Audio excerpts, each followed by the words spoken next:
کیا آپ نے کبھی سوچا کہ ہزاروں آسائشیں ہونے کے باوجود بھی ہم خوش نہیں ہیں، ہم مطمئن نہیں ہیں، دل عجیب سی جستجو میں رہتا ہے، خوب سے خوب تر کی تلاش میں ہے۔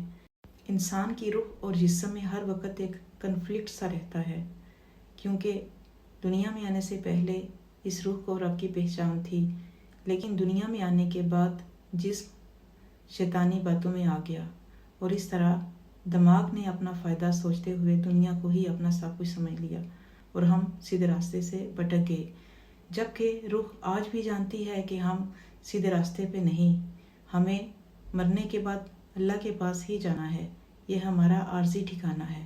تو اس طرح جسم اور روح میں ایک عجیب سی جنگ ہے جس کو ہم کبھی سمجھ ہی نہیں پائے، اور اس کو فل کرنے کے لیے ہم دنیا کے آسائشوں کو حاصل کرتے ہیں، روپیہ پیسہ جمع کرتے ہیں، لیکن پھر بھی دل کو سکون نہیں آتا۔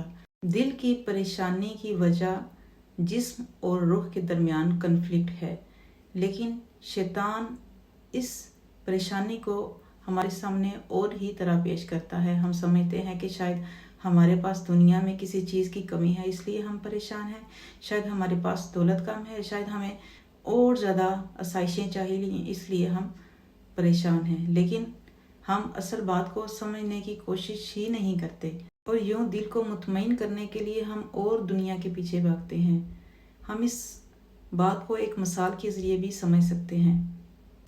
ایک شخص کے ہاتھ میں نقشہ تھماتے ہوئے اسے حقیقی منزل کی طرف رواں کر دیا جائے، یہ بتاتے ہوئے کہ کسی بھی اسٹیشن پر اترنا، کھانا پینا، مگر اس نقشے کو ضرور فالو کرنا، ورنہ تم بھٹک جاؤ گے، راستہ کھو دو گے۔ مزید یہ کہ راستے میں آنے والے سارے اسٹاپ عارضی ہیں، تمہیں ان کو چھوڑنا ہی ہوگا، لہٰذا کہیں بھی دل لگا کے مت بیٹھ جانا، کیونکہ وہ تمہاری مستقل منزل نہیں۔ وہ شخص اپنا سفر شروع کرے، مختلف راستوں سے ہوتا چلا جائے کہ اچانک شیطان اس کا نقشہ ہی بدل دے اور اس شخص کو سمجھ نہ آئے کہ کون سے راستے پر چلنا تھا، وہ بہت زیادہ کنفیوز ہو جائے۔ شیطان اس شخص کے دل سے نقشے کی اہمیت کو نکال کر دنیا کی محبت ڈال دے، غرض یہ کہ دنیا کو اس انداز سے پیش کرے کہ اس شخص کو دنیا ہی بڑی لگنے لگے اور وہ دنیا ہی کو سب کچھ سمجھنے لگے۔ یوں اس شخص کا ایمان کمزور پڑ جائے اور وہ اصل راستے کی اہمیت کو ہی بھلا دے۔ یوں اس عارضی دنیا میں زندگی کو بھرپور انجوائے کرے، پارٹیز کرے، دوستوں کے ساتھ لمیٹڈ ٹائم میں خوب موج مستی کرے، اور نقشے کے مطابق سیدھے راستے کی بجائے الٹا تنگ رستوں پر چلنا شروع کر دے۔ لیکن وہ خوش اور مطمئن کیسے رہ سکتا ہے جبکہ وہ جانتا ہے کہ اس عارضی ٹھکانے کے لیے اپنے حقیقی مقام کو فراموش کر دینا بہت بڑی حماقت ہے۔ جتنا بھی مال دولت جمع کر لوں، مجھے ادھر سے جانا ہی ہے۔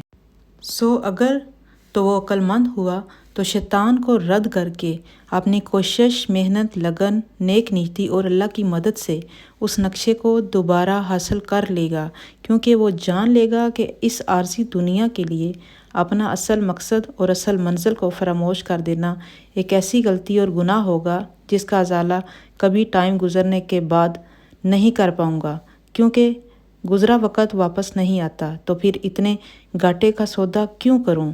پھر یہی وہ سٹیج ہوگی جب اس کی پہچان اپنے اللہ سے ہوگی، وہ کوشش کرے گا تو اللہ بھی اس کا ہاتھ تھام لے گا، یوں وہ اس دلدل والی دنیا کو بآسانی عبور کر کے اپنی اصل منزل پا لے گا۔ اس مثال میں کھویا ہوا نقشہ قرآن پاک ہے۔ اگر ہم قرآن پاک کو سمجھنے کی بجائے الماریوں میں سجا دیں گے تو قیامت کے دن ہمیں اپنے منہ کی کھانی پڑے گی۔ ہمارے پاس اللہ تعالیٰ کے سامنے پیش کرنے کے لیے کچھ بھی نہیں ہوگا۔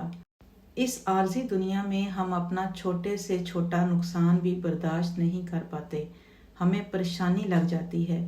اگر کسی کا 1000 روپیہ بھی چوری ہو جائے یا گر جائے تو پریشانی سے اس کا برا حال ہو جاتا ہے۔ تو کیسے ممکن ہے کہ قیامت کے دن ہم اتنا بڑا خسارہ برداشت کر جائیں؟ یہ نہیں ممکن۔ بس ہمیں سوچنے سمجھنے کی ضرورت ہے اور اپنے عقل کو استعمال کرنے کی ضرورت ہے۔ اسی لیے اللہ تعالیٰ نے ہمیں عقل دی کہ ہم